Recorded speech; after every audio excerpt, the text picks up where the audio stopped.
All right, give me another 3, 2, 1. Okay, 3, 2, 1. Haha. All right, so technical difficulties.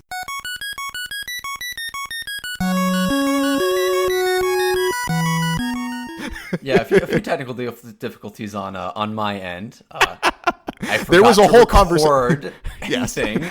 There was a whole conversation about quarantine and a little bit of VR stuff. So if that bores anyone, good news, we lost all that footage because Stephen wasn't recording. Yeah, whole 10 minutes just into the ether. You know, it's fine. I'll tell you what, because so you know, obviously it's been a little while since we've done the podcast, and so I'll give you a little behind the scenes. After like the last couple episodes, I got so burned out on editing. I was like, because it felt like it was like I would have a weekend where we would record, and then I would have the next weekend where I would do all of the editing, and then it's like, you know, it would like a week would go by, and then we do another recording and another edit, and I was like, I am so tired. Like, I mean, the last episode was fairly long, and like, you know, and because of again technical difficulties on my end, it was a little harder on you. Yeah, I mean, because like I think I scrapped my editing about 2 or 3 times because I got into like I was like, okay, the audio's fine, I'll just deal with it, and then like I got like, you know, 30 minutes like through the editing, like I mean 30 minutes of editing, which is like, you know, an hour and a half of editing. And I was like, no, it's not okay. I was like, I need to just, and by that point, it's like I messed with your audio so much that like there was no way to go back to like where you started and like fix it again. So I ended up splitting because like the problem is you were super quiet and I was my normal volume. The reason for that being that I literally did not plug in my microphone, and so we were getting the audio from my headset, which is not properly set up at all, and was grabbing tons of background noise. Yeah. So it's a fucking nightmare. So bad. Hopefully this will be the last technical difficulty I caused for a while. It's all right. It's fine. But yeah, so like I ended up splitting the difference, and I dropped my volume because if I increased your volume too much, like it was just a grainy mess and I just couldn't handle it. So I was like, all right, I'm going to have to. Yeah. People just have to deal with a quiet podcast. So you have maybe intentionally, maybe unintentionally made this a very Japan-centric episode. Yeah. I mean, I guess my tastes kind of run kind of Japan-centric anyway. Yeah. So it's not surprising that 2 things I would recommend end up being that way, but it was not intentional. Yeah, it was hilarious because I was just like, oh. I was like, I mean, obviously an anime movie is going to be in Japan, so like, you know, that's new. But then I was like, we started watching Sans Soleil, and I was like, there's a lot of Japan footage in this, and I'm like, oh, okay. I guess this is just going to be a very Japan-centric episode. Yeah, mostly Japan. Yeah, man. And, you know, speaking of like quarantine and all that, like, you know, I've just been like, oh man, because like I want to, you know, I went to Japan, in October of last year, and you know, I'm trapped inside now, and I'm just like, oh man, really like to go to Japan again, but obviously that's maybe not going to happen for a while. Yeah, I was actually curious, like, I mean, well, just diving right into it, just like, you know, how similar was your experience in Japan to like what you saw in Sans Soleil? I mean, you know, well, okay. Obviously, Sans Soleil is like what in the 80s that the footage was taken, right in the middle of the economic miracle. Yeah, so it was interesting, right? Because like, so I've been to some of those places. Like obviously, I've been to like Shinjuku, you know, where like that's that big crossing, and like, you know, the 109 building, like that big. I think at that time, I mean, like. That looks like the sign is a little bit different from like how I saw it, but it's still like, you know, like this giant, like, you know, vertical, like clothing store, you know, like, I mean, obviously Hachiko is still there, you know, of course. It was interesting. Like the ticket counters, obviously, like those are now all automated, like, you know, like to put your ticket in to get into the like, you know, like the trains, you know, you just it's like everywhere else. You just like you push a ticket into a slot and it comes out another slot. Like it's, you know, there's no guy just standing there trapped in a little like taking tickets over and over again. Yeah, so that obviously is not a thing. But you know, other than that, like I was actually surprised by how similar the parts of Japan that I had been to look. You know, even like even back in the 80s. It's like I was reading something on Reddit a little while back, but somebody described Japan as like what somebody in the 90s thought the future was going to look like. And okay, yeah. I mean that is a very Japanese way of doing it, right? I mean, even their housing market is like, totally different from ours because of how like future focused they are as a society. Yeah. It's almost like houses actually depreciate there instead of appreciate. It's so like crazy. Yeah, and there's some truth to that statement, because Japan it's like, it's not, it doesn't feel retro futuristic, but like there is a sense of like it seems like kind of, I don't know what the word for it is, like, because it almost doesn't feel like it's very technologically advanced, but in kind of a like a weirdly 90s way, it's really cool, like I don't know, it's just like it's hard to describe without actually like going there and experiencing it for yourself. Could I potentially borrow some language from Sans Soleil here and say it's banal? I wouldn't necessarily call it banal. I would call it I would say it's almost surreal in a way, like not in like the actual surrealist way, like Salvador Dali and stuff like that. Sure. But like surreal. In like the common parlance of how anyone else would use the word surreal, of just like weird. It's kind of like it's just like this weird feeling of being in a completely different place. Although that being said, that's more Tokyo. I got a completely different feeling out of Kyoto, because I mean those were the two places we went. We spent like almost a week in Tokyo, almost a week in Kyoto, and like Kyoto is like this very it's with all the like the shrines, and like it's very like this very quiet, almost like you're in the countryside, even though Kyoto is a fairly large city. I mean, like it's not a small place. Although that being said, where we were particularly, I mean, we were located kind of close to the Imperial Palace, which is outside of like like the actual like downtown area. Unlike they've Tokyo, kept it traditional in that area. Yeah, unlike Tokyo, where like literally like Tokyo Station and the Imperial Palace are like right next to each other. So like all of the hustle and bustle of Tokyo is like right there. Although that being said, if you go into the actual like the real Tokyo Imperial Palace grounds, it's actually really, I mean, because of the high walls, and just because like it's just so huge, like it's actually fairly quiet inside. But then the second you go outside, you're like, oh, it's Tokyo again. Well, I would think that that's probably the same with any big monument, right? Like, if you go to the Lincoln Memorial in Washington D.C., I assume it's probably going to be inside the memorial, pretty like clean and like, not, or maybe it's not. I don't know. It's been a long time since I've been in D.C. Yeah, I was trying to remember because like we went there, but like we were young. Yeah, we were really young. That's the problem. I don't remember exactly what that was like, because I've been to like, DC. Are there tourists just taking pictures on the Lincoln Memorial? Like, there must have been. That image seems wrong to me, but maybe that is the truth. Yeah, maybe. Okay. Also, I wanted to just pump the brakes for a second and talk about Sans Soleil a little bit in like an overview sense. Sure. For people listening here. So Sans Soleil is like a French documentary / autobiographical movie about a fictional director or filmmaker, and his documentary footage of Africa and Japan, interspersed with a little bit of America and Iceland, I believe. Mm-hmm. And then the whole thing is being narrated by a woman reading these fictional filmmakers' letters. Mm-hmm. And that doesn't really tell you anything about the experience of watching the movie or what it's about, but that's what it is. Yes. So and the director is Chris Maker or Marker? I think Marker, yeah, that sounds right. And he's apparently a very famous filmographer. And I'd never looked up reviews for this movie, but it's apparently a very well-regarded, like... Yeah. I mean, it's in the Criterion collection, so that tells you everything you need to know. So okay, so that's one description of it.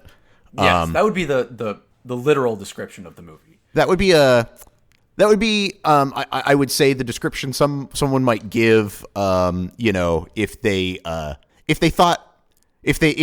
a positive view of the movie.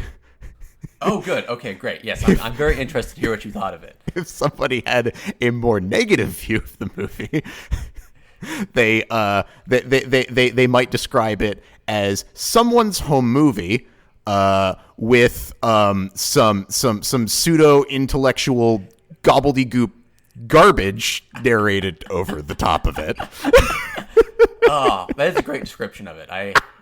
On this rewatch, I might agree more with that description than I would agree with mine, even. Yeah, it's like if our home movies and our I'm 14 and this is deep had a baby, it would be this movie.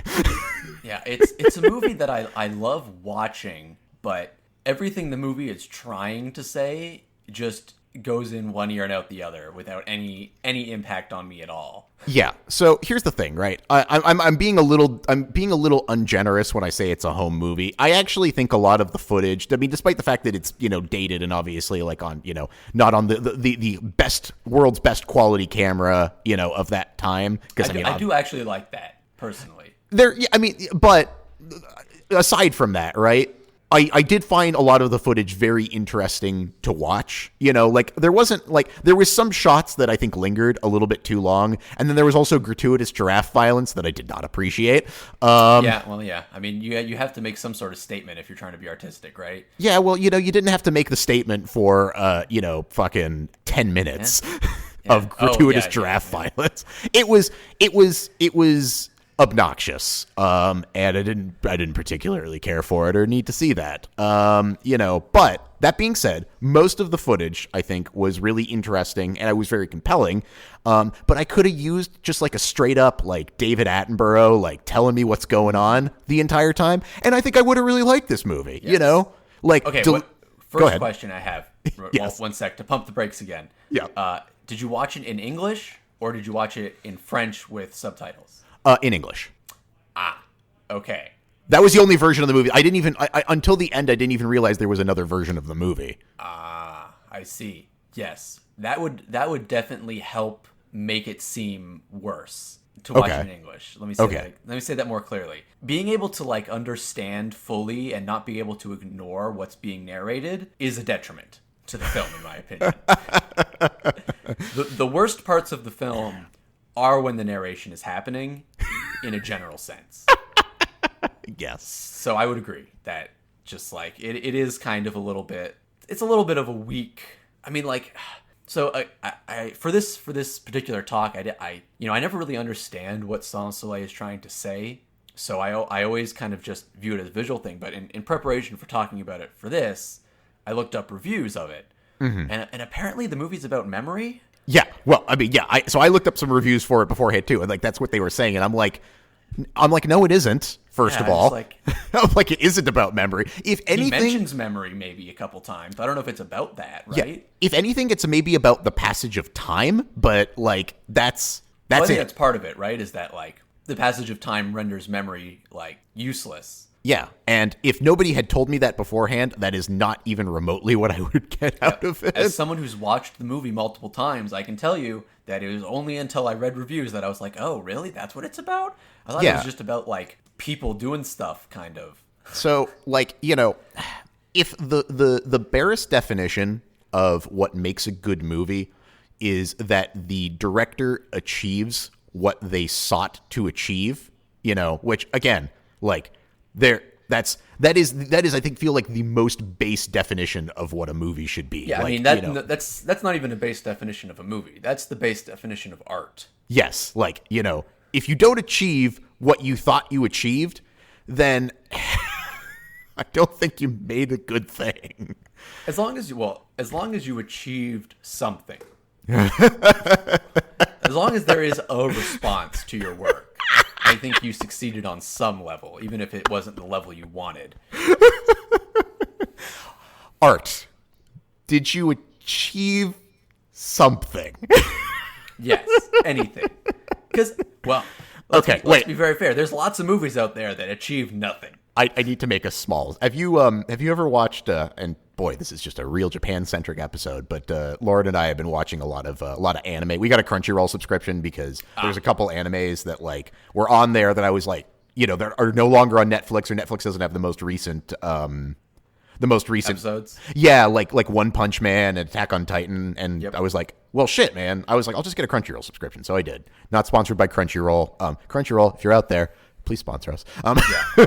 We would love to sell out. Yes, we would love to get the, like, you know, 6 nickels from the 5 people that listen to this. Hey, man, that's 6 more nickels than I would have had before. Hell yeah, man. But, you know, we were watching, we watched all of JoJo's Bizarre Adventure, which I don't know if you've seen. Oh, yes, you bet your ass Oh, are you approaching me? You're approaching me? Dio? Oh my god! Oh my god! Don't worry, holy I am shit. well versed in all JoJo things. Oh my god, we should do a JoJo episode. Yeah, I would love that. Let's do that for the next episode. Oh, okay, done. We'll do JoJo Done. for that episode. Done. Okay, That's great. fine. Hope you guys like anime because we're doing more anime. Oh shit, man, that's amazing. Yeah. But the line that you know what you just said, the line that Laura and I have been like obsessing over constantly is something is definitely happening. It's fucking that what is it? Quintessential JoJo's. Yeah, it's like he's just like Something is happening. something is definitely happening.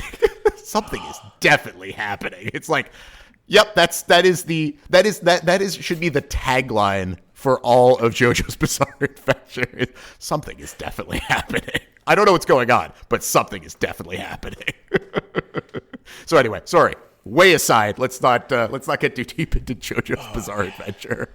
I mean, let's do it. Let's do it next episode. Yeah, let's do it next episode. I would love to do a recap of JoJo because that oh my god, that show is friggin' fantastic. Mm-hmm. But yes, so okay, so Sans Soleil. So I guess what were your favorite scenes? Like, what were the things that like stick with you? Okay. The first scene I'd say that sticks with me a lot, and I think primarily because it has almost no narration, is the street festival. Oh yes. That scene is amazing. It makes me feel like I'm there. Yeah. In a really wonderful way. Just like, you know, it feels like real and like, you know, like beautiful, and it's just like it's great. And there's no shitty pseudo-intellectual gobbledygook happening over the top of it that makes me go like, ugh.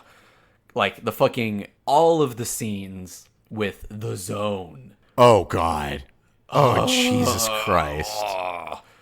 Just like every time I rewatch Sans Soleil, I hate those sections more and more. It's just like he's just flipping fucking bits, motherfucker. Like it's just an oscilloscope, essentially. Like it's not impressive, it's not interesting.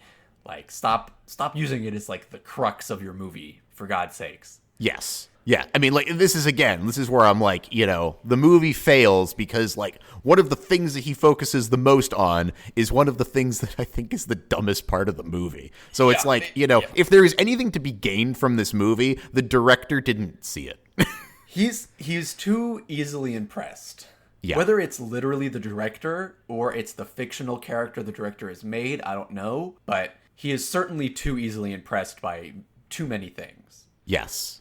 So what was your favorite? The scenes that I enjoyed the most, I mean, so I enjoyed a lot of the scenes of Japan just because, you know, like you've been there. Is making me nostalgic. Yeah, of course. It makes me nostalgic for something I've never even seen, so I can relate. Dude, we got to go to Japan. Like, I mean, not to like totally derail too much. Sure, but, no, like, yeah. We gotta like when all this shit is over and you know travel is something that you're allowed to do again. We gotta go to Japan. It was like, you know, it was so good, and I'm sorry you've given me an excuse to talk about Japan. But like, no, that's fine. I knew what I was getting into, dude. It was so good being there, and I think you would have a fucking blast going to Japan. So you know, got to do that. But like the one scene, trying to come back here. The one scene that I really enjoyed was the the salarymen. You know, like playing whack-a-mole with the the heads of, you know, his department. He's like, no, I'm very much, you know, envisioning real people when I play this whack-a-mole game. Yeah, and, it's like, so perfect. Yeah, there was like a couple scenes like that like genuinely made me like laugh out loud, and like that's, you know, like, so like that's great, but like that kind of stuff was all of like like the actual documentary stuff. And like, yes, same thing. The street festival, I also really enjoyed that. I think that scene maybe went on just like a touch too long. Like I could have shaved like a minute or two off of that. I don't know how long it was, but it just it felt like it went on slightly over long. Which is, you know, I mean, I honestly, I'm of the opinion you could have made that the whole movie. And I would have been happy. But yeah. I like at that point, a minute here, a minute there. Sure, you know, that's feeling. Yes. So that's fine. You know, the other scene, like the, I think it was like in Africa where they were like, you know, like sandbag tossing like the rocks to, I guess, like do something. Yeah. You know, that was, and like, oh God, you know, it's another one of those. Go ahead. Oh, continue. Oh, I was going to say the scene also with the women in the Sengali market. Oh yeah. That was all just another, just like, you know, when he sometimes captures real humanity. Yeah. And that's great. And he doesn't seem to realize it because the leading scene of the movie is those like Icelandic kids, and he's like, oh, you know, if you don't see happiness in this, and I'm like, I don't. I see a bunch of kids looking at you like, who's this fucking weirdo filming me? That's what I see. Like, yes, thank you for saying that, because I've always held that opinion. I've never seen happiness in those three children. They always look nervous. Yeah, and like, you know, he filmed it. Like, you know, the dude playing whack-a-mole, or the like the lady, like, you know, that like the rock almost hit her and she was like, ha, and like she threw the rock back at the one guy, you know, and like like she was laughing the whole time, you know. It's like, oh, you know, the scenes of actual happiness where people are smiling with their faces. As opposed to these weird Icelandic kids that are just like, dude, what's happening here? Why are you filming me? Why is this? We're trying to walk away and you're still filming us. It's like, okay, it's guy. It's a night. I like the experience of Sans Soleil. I don't really like the substance of it. Yeah, if that makes any sense. Sans Soleil is a movie that needed somebody else to write it.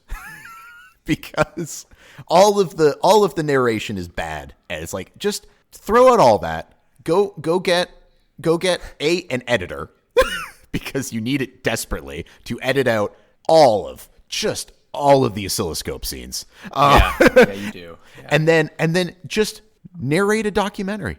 You know, just talk about what's on screen. Like, it speaks for itself. It's like, just tell me what's going on. And like the juxtaposition of those images is good enough that it would have made a really interesting movie. You know, like it might have been not a top 10 movie, but it definitely wouldn't have been a movie that I would have been like, I don't recommend watching this movie.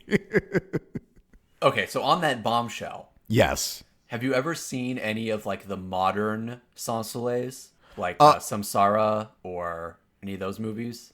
Could you name a couple? Because I don't know what would qualify. I only know Samsara off the head. I'm going to have to look up the other one. Have you seen all of the modern Sans Soleils like Samsara and others?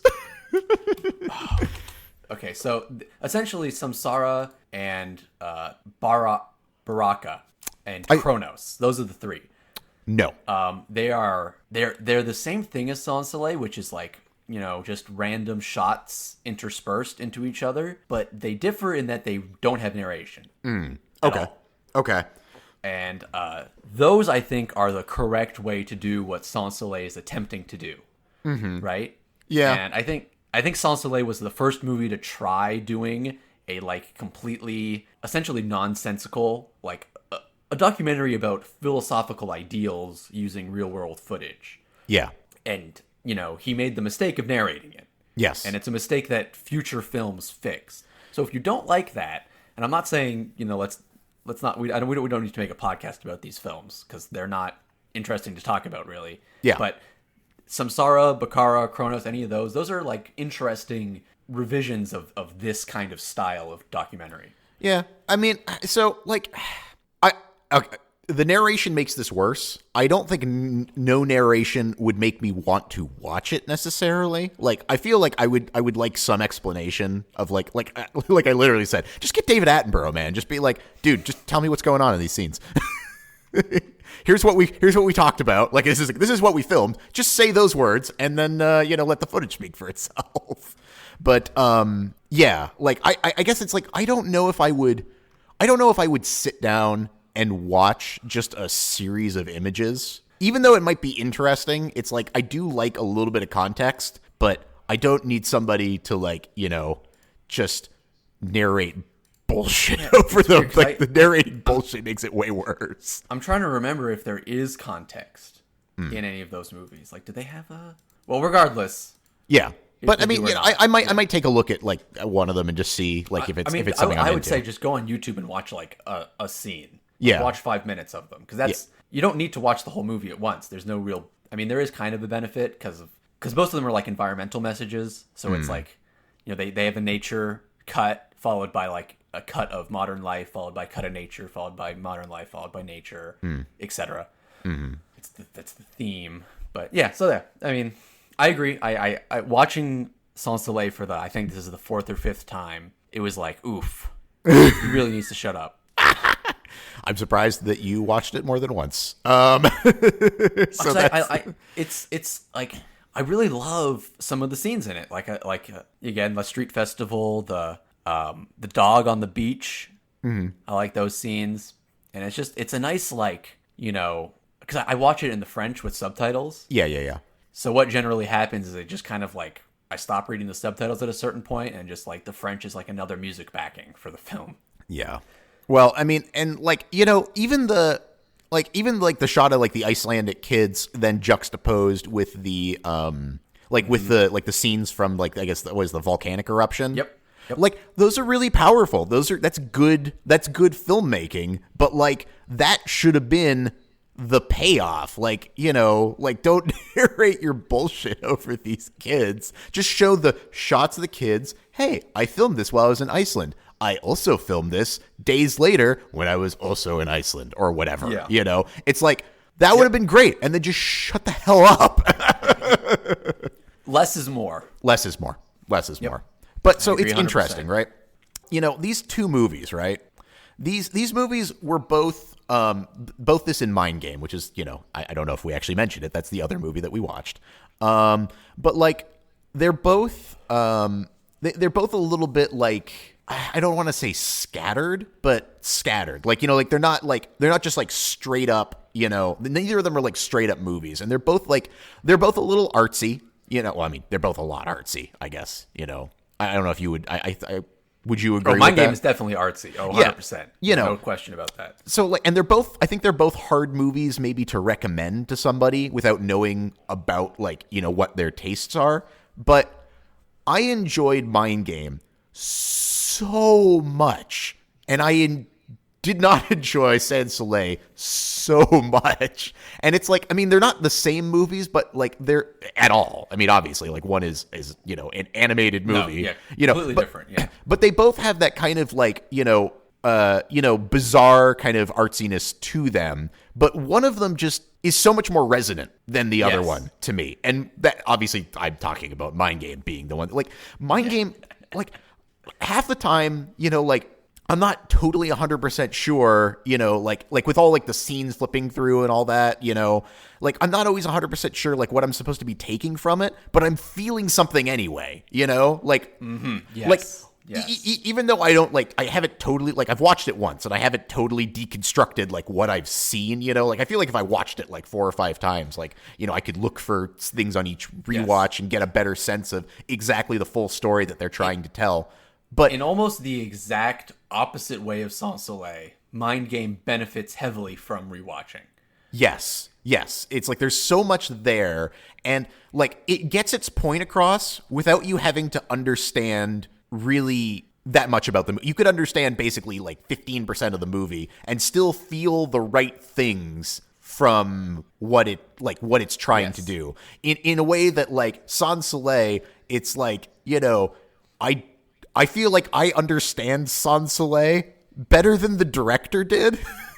Oh wow! Okay. like he's sitting there, like what I was saying earlier with him saying like, it's like, oh, happiness in these kids. I'm like, you don't know, you even know what happened? Like, are you an alien that like just doesn't understand what real like emotions are, and so you're just saying words over images? I'm like, let me tell you the scenes in this that were sad. Let me tell you the scenes in this that were happy. Let me tell you the scenes in this that were banal. Let me tell you the scenes in this that were exciting, because you don't seem to understand what those are.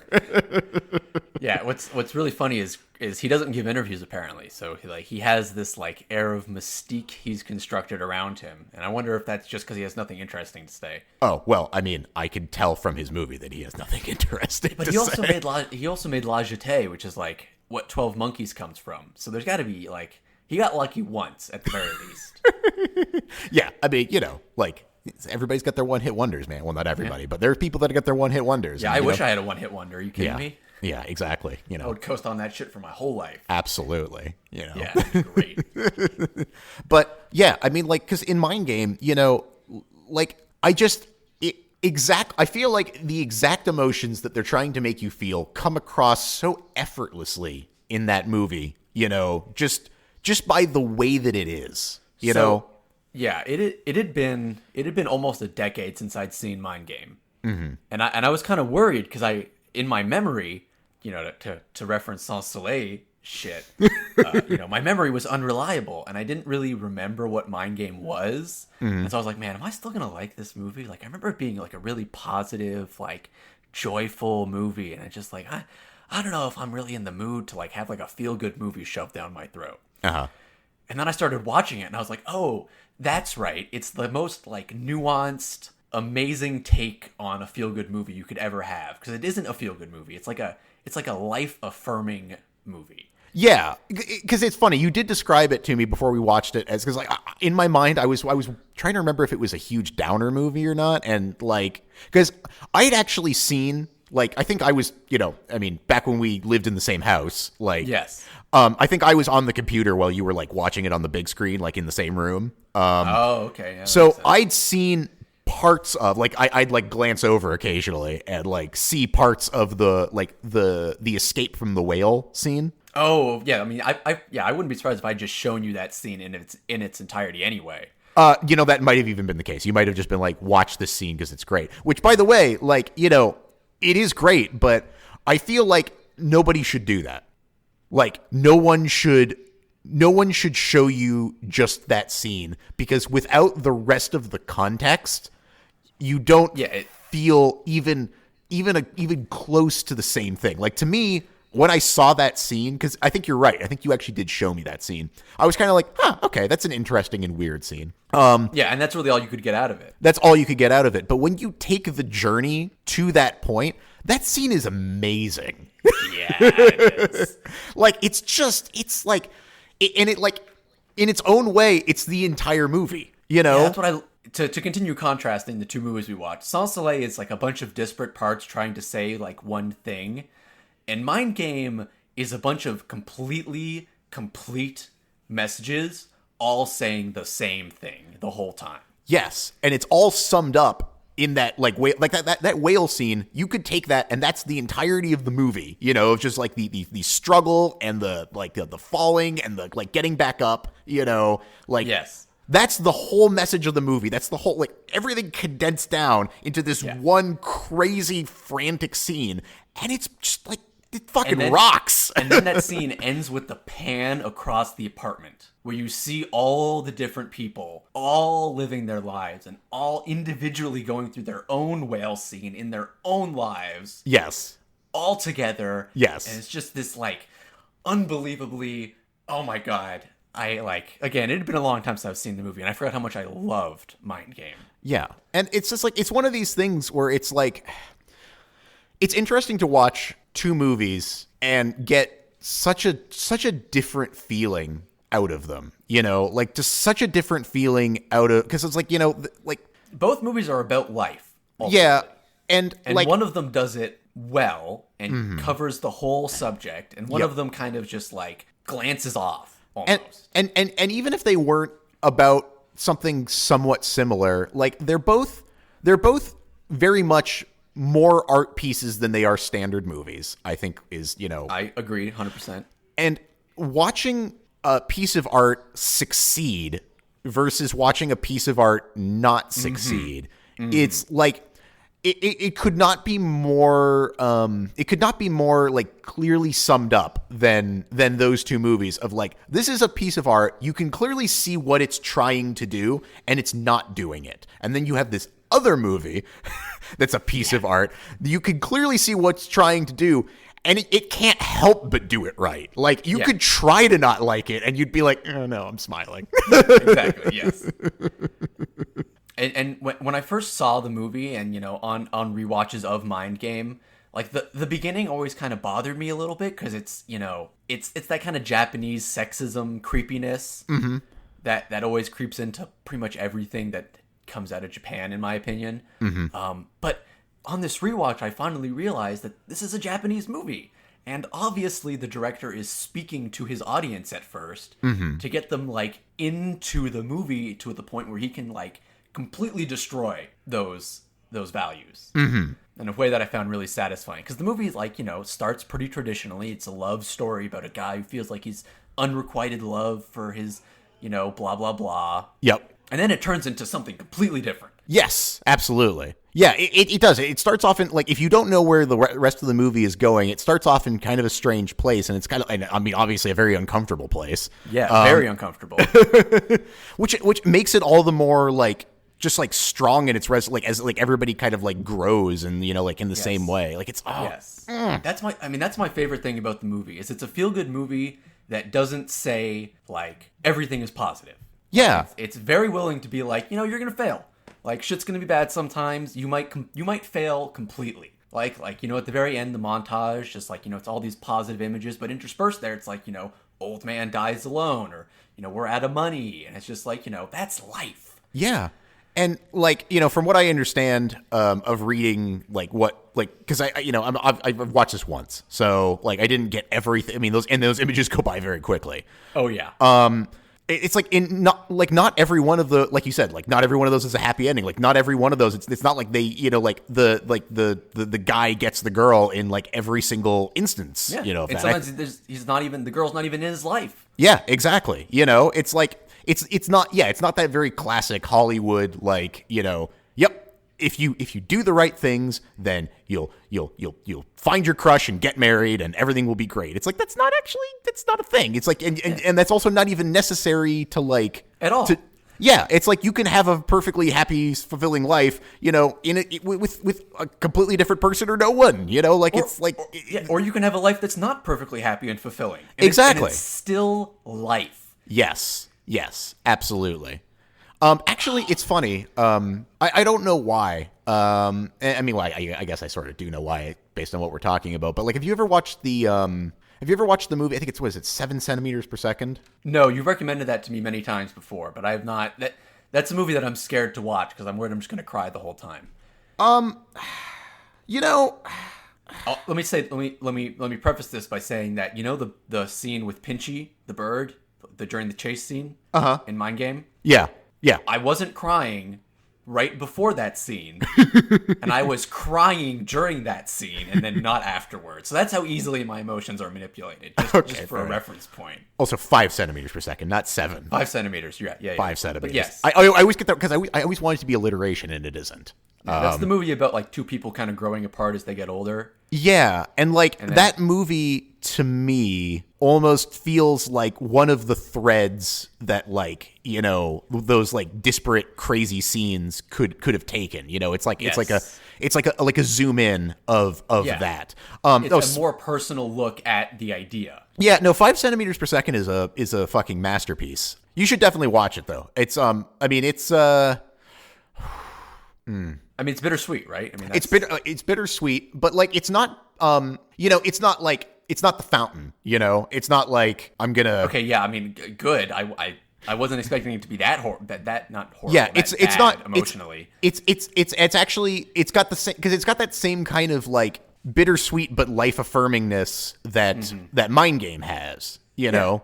Which is, I mean, I have to admit, that's the kind of thing I appreciate the most. I don't like being lied to by movies. Yeah. And it's like, I don't feel like Mindgame is lying to me when it's giving me its message. I feel like it's a pretty honest message. Just like, hey, you can try and maybe you'll fail, maybe you'll succeed, but do it. Yeah, absolutely. And yeah, so 5 centimeters per second, 100%. You should definitely watch it because, you know, I feel like it is a very honest movie. And I'll say no more about it other than that. But, like, yeah, it's... Well, unfortunately, it's such a popular and beloved movie that I'm pretty sure I could give you the plot of it without having seen it. Okay, fair enough. But yeah, no, I'll check it out. I'll put it on my list of things to watch. Yeah, it's super worth it. What else do I have to say about Mind Game? I mean, it's just like okay, on a more banal level. The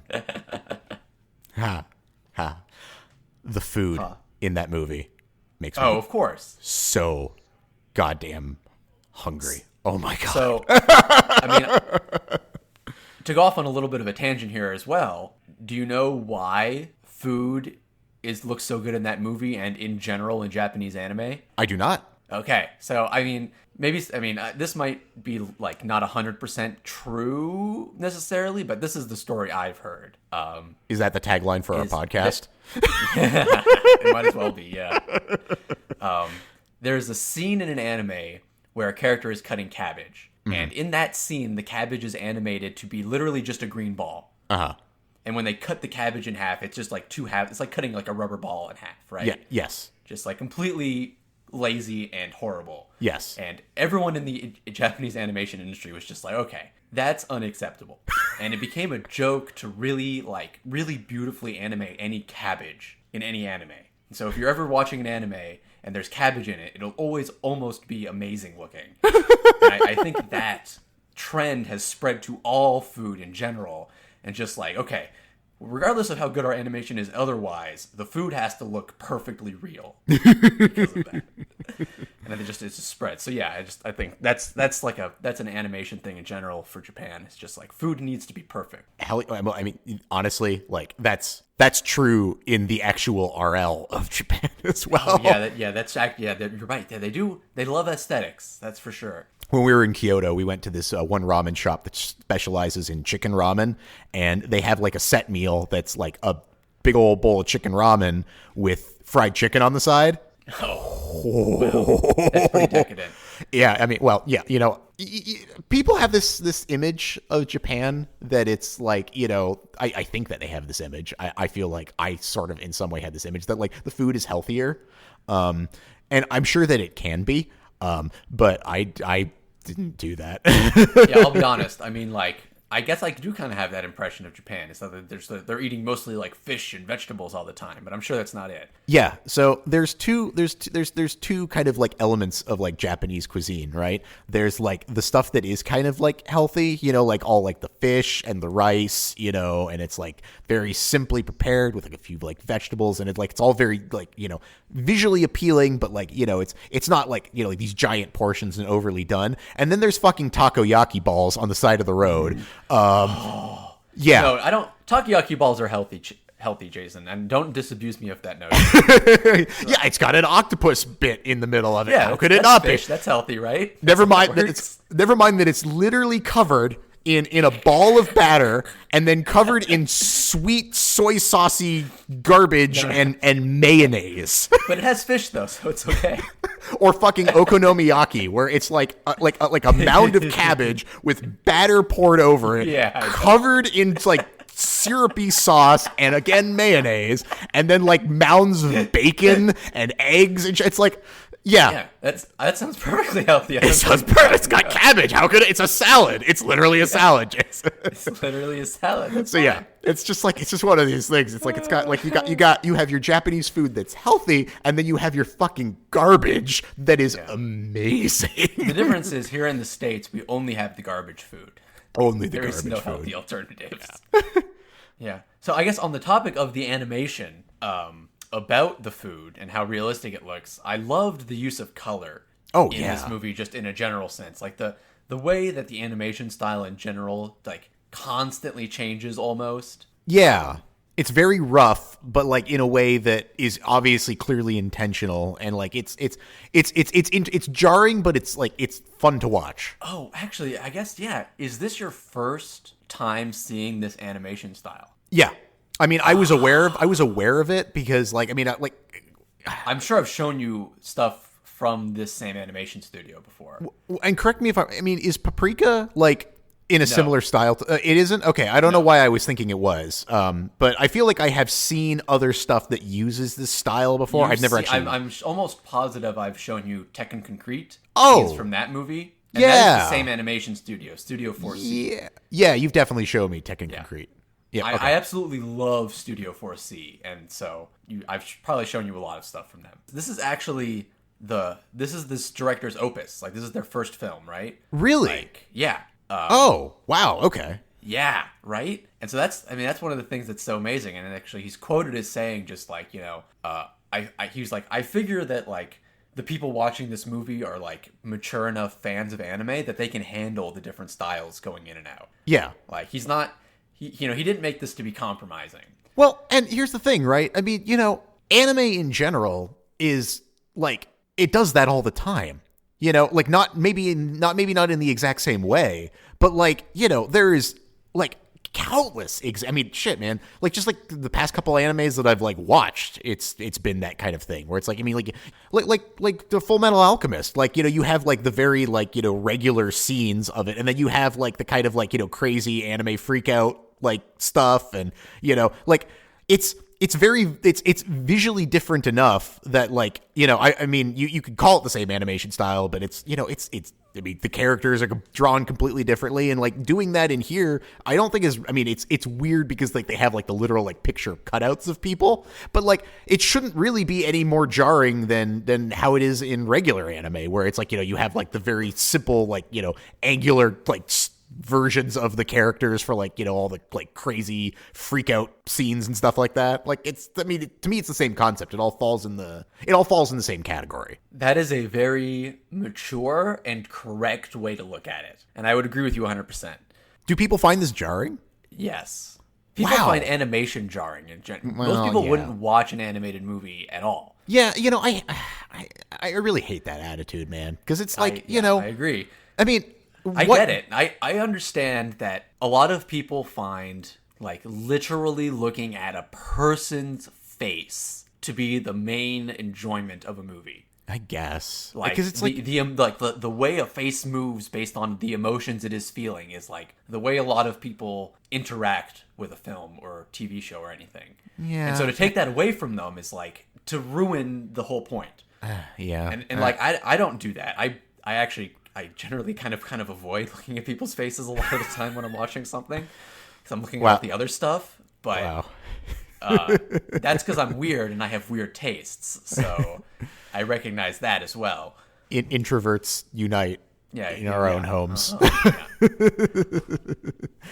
Yeah. I mean, oh God. I mean, actually, it's tangentially, like I took a photography class in college, and one of the exercises like was to like take pictures of like different things that like look like letters to like spell out a word, which was fine and whatever, like Sure. okay, but so like we were all showing ours, and my like I showed mine, and my my photography professor, she was like, wow, you look at the ground a lot. And I was like, wow, way to fucking just peg me right there. Damn. How about that? We just like shine a light on every, because I was like, so many of my things were stuff on the ground. She's like, oh, you look at the ground a lot. I'm like, yep, yeah, I guess I do. There it is. I don't look people in the eye as much. Exactly. Yeah, It's like, just okay. I'm much more well equipped to tell you what someone was wearing than what their face looked like. Exactly. Yeah. It's very accurate. So for me, animation is great because it focuses on those other things a lot. Yes, absolutely. Yeah, and I mean, like, honestly, I think people also just have like this stigma of like cartoons are for kids, which, I mean, Yes, which is silly. It's like, we're so far past that, like we're so Are we far though? past I mean, it. like the fact that we have to have this conversation suggests to me that maybe we aren't past it at all. No, people aren't past it, but the medium is so far past that. Oh, like, sure, yes. Oh, of course, yeah. I mean, yeah, like shit like BoJack exists. Like that's a more adult show than most of the shows that I've seen. I guess the more modern generations are more willing to engage with animation. Mm-hmm. It seems. I don't know. And Maybe I mean, that's true. Maybe that's there's not also true. there's also an element of the fact that like anime is a little bit more zany than like, because like anime, even the series, even some of this, I mean, like, like Full Metal Alchemist Brotherhood being a perfect example of like an anime that is like touches some really serious, like scary topics, I mean, like shit, man, like the beginning of that is like, I mean, isn't like the first episode or like one of the first episodes, like literally the Chimera it is thing? the first episode. It's the first, I mean, like that's a gut punch of an episode. What do you mean the Chimera thing? You mean their mom, right? No, no. I'm talking about the Chimera, the like. Oh no, that's farther in. Oh, but it's not that. It starts with the ice guy, technically, right? Yeah, it starts with but it's not that much further, because I know that in Full Metal Alchemist, like the original Full Metal Alchemist, they take a while to get to that scene. But I feel like in Brotherhood, it's like I think within it's the second thing. Yeah, it might be like the second. I mean, that's a gut punch, man. Because I think like, they stay with him while they're doing the tests to become alchemists or whatever. Yeah, that sounds right to me. And so it's like, you contrast that with the fact that like, you have like Armstrong, like, and the other like dude like freaking out over each other's muscles, and it's like, and that. Well, I mean, it's if we're gonna talk about like mature, like anime, it's like a mature medium. It's weird because we've kind of already missed it. Like anime as a mature medium happened in the 80s and the early 90s, and it's just like as it's continued, its popularity has mostly grown among children in Japan at least, and so it's become more childlike. But what's really like, I think what's interesting about Full Metal Alchemist Brotherhood in particular is I'm pretty sure it's more popular here in like the States and the West than it is in Japan. Interesting. Like I think it's one of those. Like there's a few anime that just like they're made for us here in the West and not for people in Japan. And I think that's a good sign of like people starting to like generationally warm to the idea of having like an animated TV show as like a regular thing you watch. And also, like, I mean, that shit works. Like the juxtaposition of like the zaniness followed by like the really serious themes just makes the serious stuff more serious. I agree 100%. And then that's not even new. I mean, like Shakespeare was doing that shit, and Shakespeare ripped it off from the Greeks who are doing that shit. Like, I mean, like this is not a new concept of like, like the tragedy comedy, and like, all of these like these elements of like make the sad stuff more sad by having funny stuff around it. Like, so when people like, and I understand it, because like I had the same initial reaction to anime of like, oh, this is just silly, but it's like, it's just because that's the only shit that I was exposed to. So I was exposed to the silliness, and I never actually watched the whole like thing and understood like it's like getting shown The Big Bang Theory and thinking that that's all American sitcoms are. Yeah. Well, and not even that. It's also just like only seeing the zany parts of one episode of an anime and never actually seeing like, the serious episodes or the entire thing, like, I mean, just any of that, right?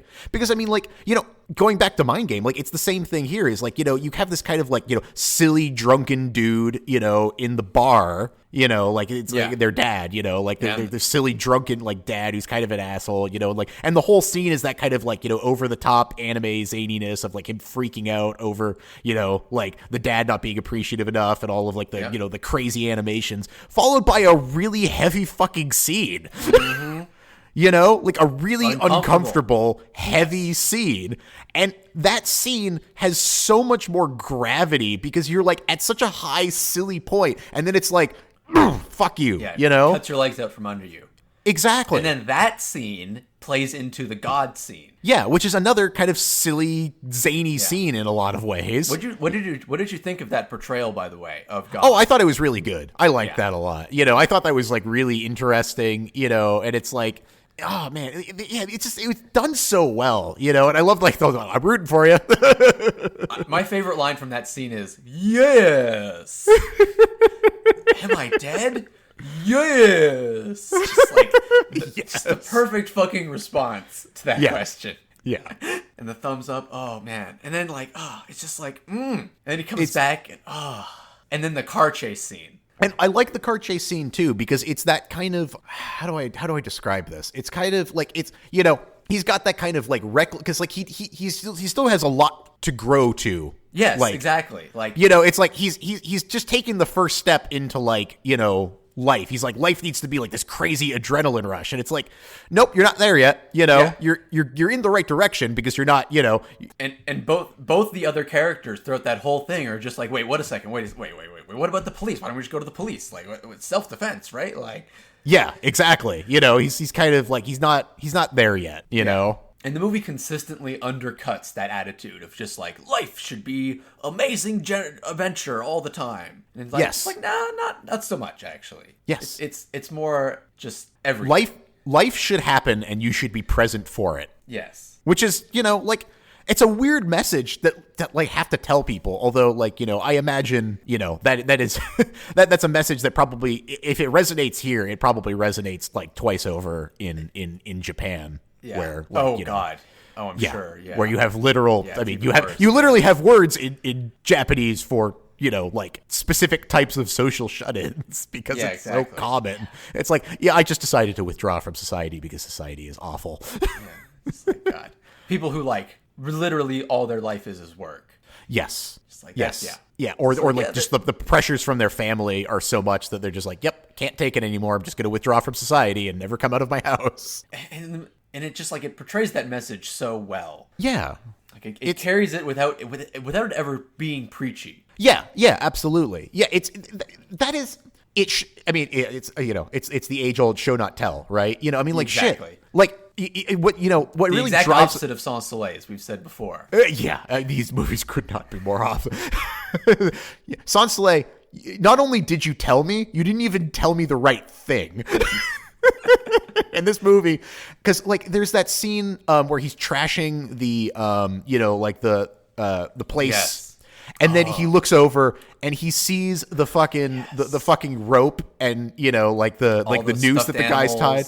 All the stuff and like all the marks on the wall of him being there for 30 years and like all of like the writing of like, I'm sorry for what I've done, and it's like, it just, that moment he immediately grows up. It immediately puts into perspective, like, you're having this stupid little tantrum. Meanwhile, this guy's been here for 30 fucking years and he's just sad because he was not the best person that he could have been and he just wants a second chance. Meanwhile, like, you've already been given a second chance and you're already starting to try and screw it up. Yeah. It's so great. And then like the whole scene right after that where he like goes and they just like art. They just like do art. Yes. Just like, oh my God. How amazing can you get? Yeah. Like there's so much in this movie that's just told visually and like it's insane and it's crazy and it's like frenetic. And it all comes across so perfectly, like it's the film version of the word Sonder. That sensation you get when you realize everyone around you has a life. Yes.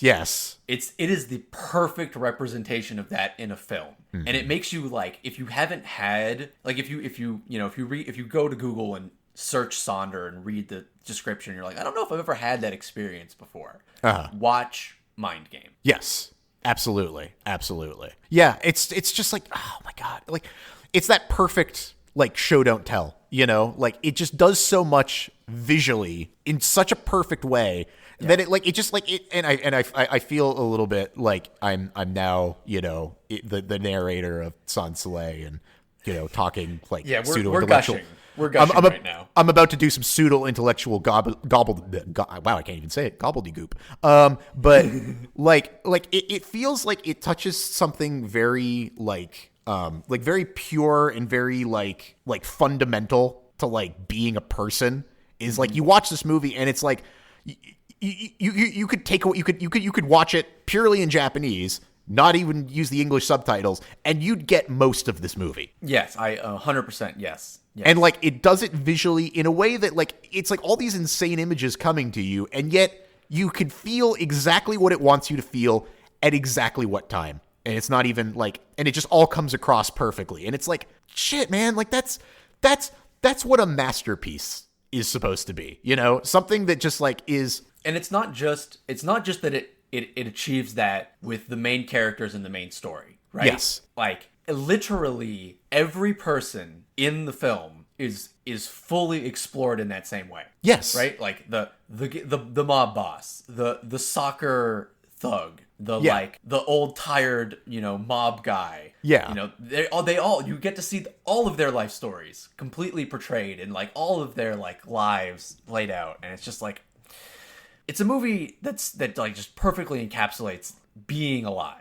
Yeah, I mean, this is a movie that has a main character that isn't about a main character. It's about all of the people in the movie. You're just kind of like a little guy on the shoulder of the main character watching it, Yes. He's your vessel to allow you to watch it. He has his own complete story, but like he's not the point. The point of the movie is more broad than that. Yes. Nice. A small aside. I know, because I've been working on it. Like I know some Japanese now. Just because when I go back to Japan, I'd like to be able to like at least get by. You know, like in like hotels and restaurants and shit, like in Japanese. Konnichiwa. Yeah, exactly. Or konbanwa or ohayo gozaimasu. Arigatou gozaimasu. Yes. So I'm not like I don't think I'm ever gonna reach fluency. You know, I don't think I'm doing the right things and studying the right stuff to like be able to do that. But like, you know, I'm trying to at least, you know, pick up like basics. You know, and I also want to be able to read a Japanese menu. So. Oh, okay. Well, that's hard. Yeah. I've been focusing very specifically on kanji that are related only to food. It's like all these other kanji, no, but tamago, I know exactly what that shit looks like.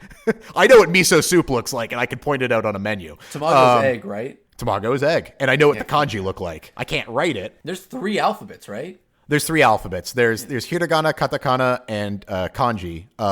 And like hiragana and katakana are the same. Like I think phonemes is it's like sounds, right? Like they're all the same sounds. You know, it's just that one is for Japanese words and then one is for foreign words. Yeah. So like weirdly, like ramen is written in katakana in the foreign like script, which I guess is because like it you know, like man is noodles, like as in like chow mein or like lo mein. Yeah, it's like Chinese noodle. Yeah. It's you know, so it's like even though I can only think of ramen as a Japanese thing. It's you know, or karaoke. Karaoke is again, it's another one where it's written, you know, in the foreign script. There's always these weird things that are written like that. That always kind of surprise me when I'm learning the language. But like, yeah, so it's like I learned hiragana and katakana because like, you know, you could do that in an afternoon if you're really serious about it. Like you could just sit down and just memorize them, you know, like try to come up with like little pictures in your mind of what they mean. And then eventually, you know, you use them enough. Like, I mean, I'm at the point now, I think, like on my little like app on my phone, like I've been doing it for like 200 days in a row. So like, oh, fuck. Wow. Yeah. So it's like, you know, I use it every day. I've been using it every day for like 200 days in a row. And so like, I could read those, but kanji, there's, you know, at least 2,000 of them that you need to like know to be able to be like literate in Japanese. Yeah, and one of those problems. Yeah. Yeah, like I mean, to the point where like I don't know if you've ever noticed like when you watch anime, like if there's ever kanji on the screen, typically they have little characters above, beside, or below the kanji somewhere to tell you how to pronounce them. Because most kids, even if they're completely fluent in the language, are still illiterate because they can't read all of the kanji. I don't know, Jay. I've only been watching anime since I was like 6 or 7. So I don't know. Maybe I've seen stuff like that, possibly. It's not like I've watched entire animes whose entire basis is that concept entirely. And so you have to read like paragraphs of text for every 5 minutes of conversation. But no, yeah. Maybe not. Okay, you say that, but like I never paid attention because like I look at those, I look at the kanji and my like brain just glazes over. So I'm just like, I'm not even gonna try reading those. I'm not even gonna try like looking at them and anything that's around them because I just don't understand what's going on. So I watch Japanese variety television sometimes. Okay, fair enough. Let me tell you, it's all that. You know, it surprises me because you are, I think, probably would be fair to say, are more obsessed with Japan than I am. Yeah, I'm not even really like, you know, despite how much we're gushing about Japan and all that stuff, like I'm really like I'm not that big of a Japanophile, honestly. Like, and yet I feel like somehow you might be more than me. Oh, for sure I am more than you and more than the average person. Yeah, and like I am shocked that you have not made the trip out. But I guess, you know, I mean, if you don't drive 30 minutes to go to the grocery store, I can't imagine you're going to take a 13-hour flight to. Like, if we didn't live in like a world where flying sucked, maybe. Yeah, no, that's fair enough. Flying sucks. Yeah, that's fair enough. But maybe though. Yeah. Anyway. So there was a point to me saying all of this, right? So, so usually I can pick up like a bit of what's being said in animes, you know, like somewhat. Yeah, 'cause it's for children. Well, not only that, but like, you know, so I'm pretty sure that because they're in Osaka, they're speaking Osaka Ben or Kansai Ben, like they're speaking the Osaka dialect. Yep. I was like, I am getting none of this. I was like, I don't know. Because, like, even, like, I don't even think they say, like, arigato gozaimasu for things. Like, I think that they, like, I think that there's a different word in Osaka for thank you. And so, like, I was just sitting there. I was like, wait a second. This isn't Japanese, right? I'm like, okay, it is for sure in Japanese because I'm getting, like, one or two things. But, like, this is really different. So That's amazing. I had a very fun experience of being like, yep. Because, like, I want to go to Osaka next. Like, that's the next place I want to go. And so I'm like, okay, My favorite show, Gaki no Tsukai, is from Osaka. So that's interesting, actually. Yeah, I never even noticed it was an Osaka dialect. Yeah, it's so cool. when you know a couple. Yeah, it's awesome that they like. I mean, I guess I'm assuming maybe this guy is actually from Osaka because like he took the time to actually, and like that's also like a pretty that's a pretty like nice thing to do too, because like you could just do this in like standard Japanese, and like that way it would be more easily understood by everybody. But they're like, fuck it, we're gonna do it Osaka dialect. Why not? Man, wow. So the whole movie is essentially in slang. That's amazing. I never even realized. That makes it so much better. Yeah. Even. I hope that that's actually true, and that I'm not just like really bad. Because now it's like everyone in the movie is talking with like a really heavy Southern accent in my mind. Yeah, exactly. And that's hilarious. Oh my god, that's amazing. I hope it's accurate, and that I just wasn't really bad at it. I'm never gonna look that up because I'm just gonna. That's my headcanon from now on. That's amazing. Excellent. Yeah, so I found that very fun. I was like, okay, this is definitely in a completely different dialect than what I'm used to. Because it's like I was like, I only know standard Japanese, and really I only know polite standard Japanese, because like in my mind I'm like, all right, if I'm gonna learn anything, I may as well learn the thing that you would actually use in like restaurants. Don't start and hotels. with the impolite shit. That's probably not the best. Yeah, I mean, like because when people like try to reach like fluency, they're trying to actually like talk with like people like on a regular basis, like move to Japan, like make friends with people in Japan. And I'm like, there's a very small chance that I'm going to move to Japan. Like it's basically a zero chance, that I'm going to have any reason to move to Japan. So I'm always going to be experiencing Japan through like the lens of a tourist. And most of my experience in Japan is going to be, like going to restaurants, going to places. I think you're doing it the right way. And I would like to be able to like speak with locals and stuff like that, but like that's definitely not what I'm going to focus on initially. I'm going to just try to get to the point where it's like I can get from the beginning of going into a restaurant to the end of going into a restaurant and speak only Japanese. And actually, really what I want to be able to do is I want to be able to like call a restaurant on the phone and make a reservation and have them not realize that I'm a white dude. Well, you're never going to reach that level. That would be the best. Godspeed. That would be the best. Yeah, I'm not really planning on it, but that would be really nice because that would make my life a lot easier. I wouldn't have to rely on like the hotels and stuff to make all my reservations for me. Wow. Oh man. I guess that is a service they provide, huh? They do. I mean, when I went, like I had the hotel make several reservations because it's like, I mean, I don't. When I went there, I knew like maybe like 4 or 5 words in Japanese, like literally. That's about like where I am. Yeah. Yeah, it's like please, thank you, and like hello. I picked up. Yeah, hello. Like I learned. Goodbye. Yeah, and like it's all that stuff. It's like I think I picked up a few more along the way, like because like I had my phone obviously, and I just like looked up shit because there was some restaurants that we went to where like they didn't speak English, so it was kind of like, all right, I better know the Japanese words for these things, otherwise we're not going to be able to do things. It's like they didn't even have like an English menu, and like that's always that's a fun one. That's where you got to learn the amazing phrase "Osusume wa nan desu ka?" That's a good one. What do you recommend? Osusume no wan desu ka? Osusume wa nan desu ka? Osusume no wan desu ka? Osusume wa nan desu ka? Osusume wa nan desu ka? Yeah. What do you recommend? I used that at least a couple times, especially there was one where they had an English menu, but the sake menu was in Japanese, and sake menu, there's no pictures, and it's just kanji down the page, and I was like, I just looked at the guy, I was like, Osusume wa nan desu ka? And he was like, oh, okay, yeah, that one, do that one. Great, that's amazing. Yes. Also, fun fact, in Japan, I mean, everybody says sake, and they know what you mean by sake when you say it, but it's nihonshu is actually what everybody else says. Yeah, because sake just means alcohol.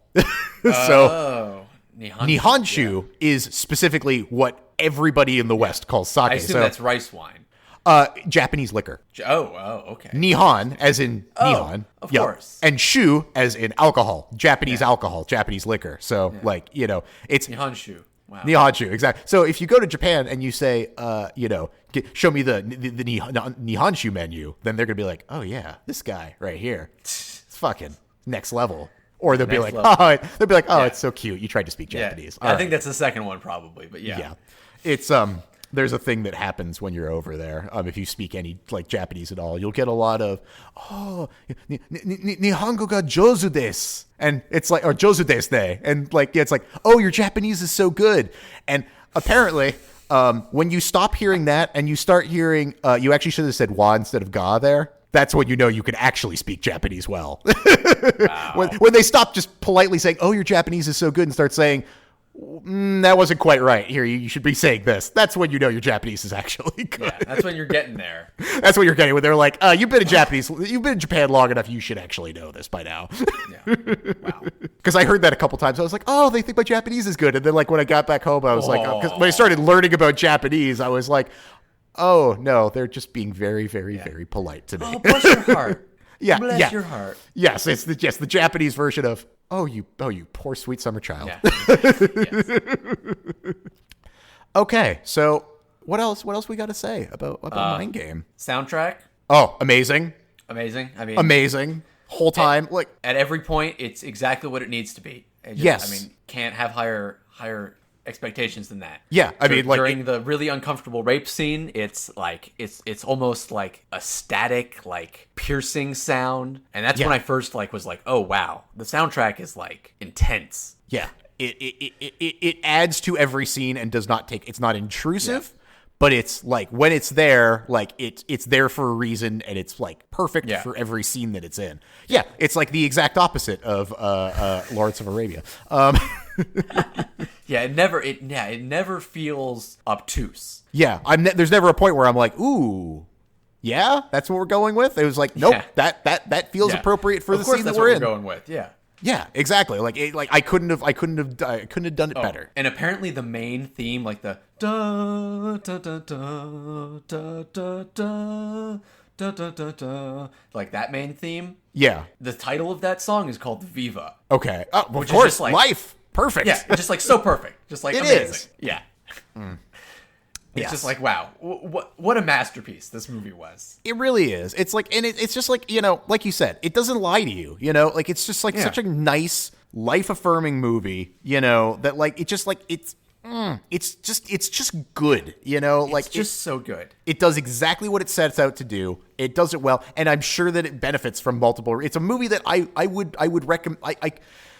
I could recommend to people. I think it's one of those things you have to make sure that somebody is capable of watching an animated movie and enjoying it, and is welcome to a story that's a little bit it's got a lot of frantic images and isn't totally a linear a perfectly linear story. No, yeah, not at all. In fact, I guess as a first-time watcher, you probably don't realize this, but the montage at the start, is all the characters. Yes. Total life before, the movie starts. So you get the full background of everyone. Yes. And then the movie starts. Yeah, and I didn't understand that when the movie started. I understood that subsequently, but... You remembered it at the end when they show you it again? Yes, exactly. Yes. With just small differences. Yeah. The only thing that was it ended in a kind of that's the only thing is it ended in kind of a strange place, and I guess I need to just understand more about because how am I supposed to interpret the ending of that movie of this story has no ending, or this story never ended. The story never ended. Yeah, it's life. Yeah. Okay. And I guess I guess that makes sense. Because so here's the way I'd explain it is in almost every good feel-good movie, the movie stops at a certain point. Yeah. And it's okay, they had a happy ending. Yeah. And it's Mindgame would never claim that of anyone. Yes. It's no, their happy endings don't exist. Mm-hmm. Life just continues. It's a never-ending cycle. Okay, I like that. That's actually a really nice, because I wasn't sure exactly how to like. No, I know, I agree. The first time I watched it, it's one of those quotes that you're like, oh, okay. Yeah, but no, I like that because you're right. It's like, yeah, every fairy tale, it's like, oh, and then everything's perfect. It's like, well, yeah, but wait, what? Are you sure? It's like in Lord of the Rings, where just like, Aragorn rules over the land, and it's like, okay, but what's Aragorn's tax policy? How is he on immigration? I have to thank George R. R. Martin for that. That's not my own original thought. But it's like Mindgame would never claim an ending. It's like no. Life is always happening. You can't put a period on a story. That's not how that works. Yeah, the movie is about life, and life doesn't, even though individual lives end, life doesn't end. This is Mindgame right now. Yes, that's what the movie's trying to say. Yes, and I agree. Oh, also, I gotta say you were asking a favorite scene, I think, right? Yeah. I just remembered mine. Is the freaking the kids meeting the anime artist? Oh yes, no, yeah, the fantasy scenes. Yes, just like those scenes are what a traditional movie would end on. Yes. She's like, I fulfilled all my dreams and perfectly achieved everything I meant to do in life perfectly. Yes. And it's like, that movie's like, Mindgame is like, no, that's fantasy. Yes. But I love the scene with the anime artist. It was hilarious. And isn't that exactly what you'd want to do?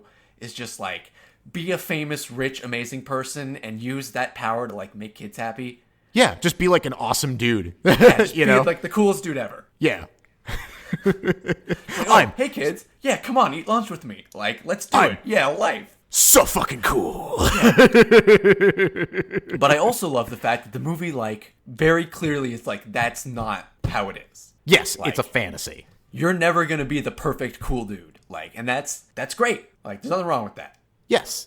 Yeah, and it's all right to have it as a fantasy because it helps drive you forward. But it's, thinking that is going to be your life. And even if it is your life sometimes, it's not going to be your life all the time, Exactly.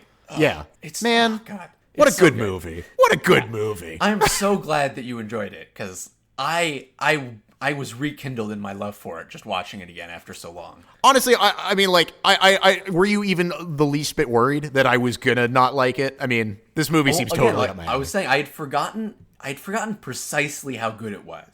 Okay, fair enough. And I've been like, wait a second, was it just a really happy movie, or was it actually a really good movie? And it's like, no, it was a really good movie. Yes. So I was right in my predictions. I did not enjoy Sans Soleil. I did, by the way. On rewatching it, I don't think I really enjoy it very much anymore either. I especially juxtaposed with this movie. Like, I mean, if there was any movie to put the nail in the coffin of that, it's watching it alongside mine. I mean, I watched not one after another, but like Mindgame one day and then Sans Soleil the next day, and it was just like, wow. Yeah, I same date it, and it was rough.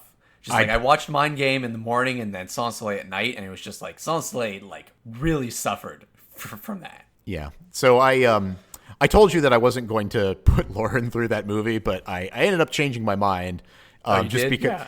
I was like, all right, well, Steven, but I did preface it. I was like, Steven says we should watch this movie for the podcast. And I was like, I don't think I'm going to like it. So I just want you to know that I'm not saying I think this movie is going to be good. I'm just saying I'm not even 100% sure what Steven feels about this movie, other than I think that he thinks it's good. But it's like, I was like, yeah, I'm only watching this so that I could do the podcast. So did you show her Mindgame? Oh yeah, we watched. Yeah, well, because I knew that she'd like Mindgame. Yeah, of course. So, yeah, okay. Yeah, so okay, that was a given. Like I knew that she was going to like that. Yeah. That wasn't a problem. But I was like, because sometimes she helps me like kind of like crystallize my feelings on things. Because sometimes she often says the thing I'm like, oh, okay, yeah. That is kind of the summation of what I was thinking. I will often, especially during our breaks, I will often go downstairs and ask my roommates about something we've watched to get their opinion on it. So I totally get that. Do they ever listen to the podcast? Oh yeah, no, definitely. Yeah, I think everyone I know has listened to the podcast at least once, if not multiple times. Okay, sweet. So they're a viewer base. Got it. Essentially, yeah. Like half of the views are probably from my friend group. Yeah.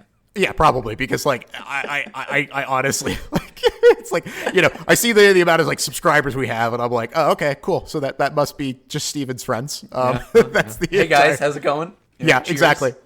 Yeah, occasionally I think it's maybe like a couple of my friends do actually. I know that I know specifically at least a couple of my friends have listened to parts of, if not entire episodes of the podcast. So hi guys, what's up if you're listening? And then maybe minds. And then maybe our cousin Alex. Yeah. And then maybe it's that one guy we don't know. Hey person. Yeah, hi. Man or woman or other whatever. Welcome. Jeff, if that is your real name. Jeff. I'm going to go with Ferdinand. Ferdinand.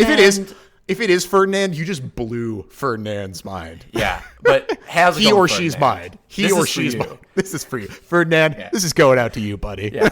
Yeah. He, she, they. Airwave Ferdinand. Yes. All right. So I mean, we decided, and I think the first two was that part of our. Did we include that in our capture? Did we actually get that on tape that we're going to do JoJo? Because if not, we're going to do JoJo. But so yeah, Sans Soleil. Thumbs down. Mindgame, big thumbs up.